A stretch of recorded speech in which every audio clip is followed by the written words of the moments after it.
Hello everybody, what is going on? Welcome back to the shed. Today, what we are going to do is, hello cat. We're going to change our fuel tank from this old, crusty, really bad on the inside tank. And we're also going to swap out these two different suspension setups that were in the back of the car to this. So nice, lovely, fresh fuel tank that's mint on the inside. We have a nicely painted new filler, all zinc plated bolts, and we've got some VC Racing coilovers, all to go into the GT.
Right, the tank is in the car.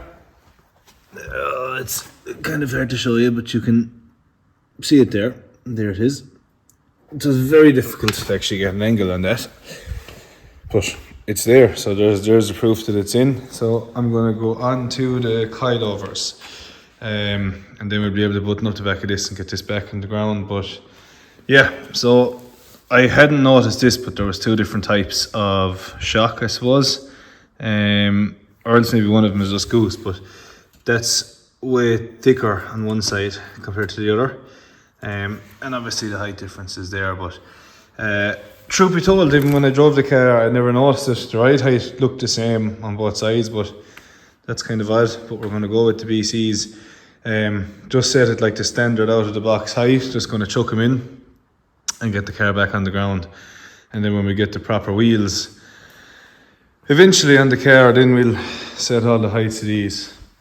I also did pick up another set of wheels, not those ones, these ones, Inkies. So they could probably do with being redone.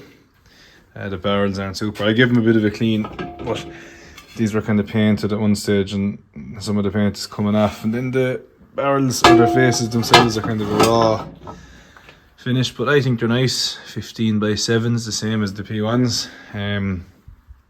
I got some proxies for some of them. I don't know what I'm going to do. I'd like to put them in the Corolla. I'd also like to have them in the GT, but we'll see. But yeah, they're another option there now as well. But yeah, let's get the coilovers put into the back of this thing. Let's get the wheels on and get this thing back on the ground.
So I had to take out this plastic, the shield or whatever you want to call it. And there was these kind of little plastic and the retaining clips that I was always a broke. But what I used today was this, which is a thing for the mountain bike for taking off a tire. So what I did was kind of pry them out a bit with this end here like that, if you'll focus, and then with this side then pop that in and popped all of them out. Didn't break any of them, so yeah, that's what I'd use.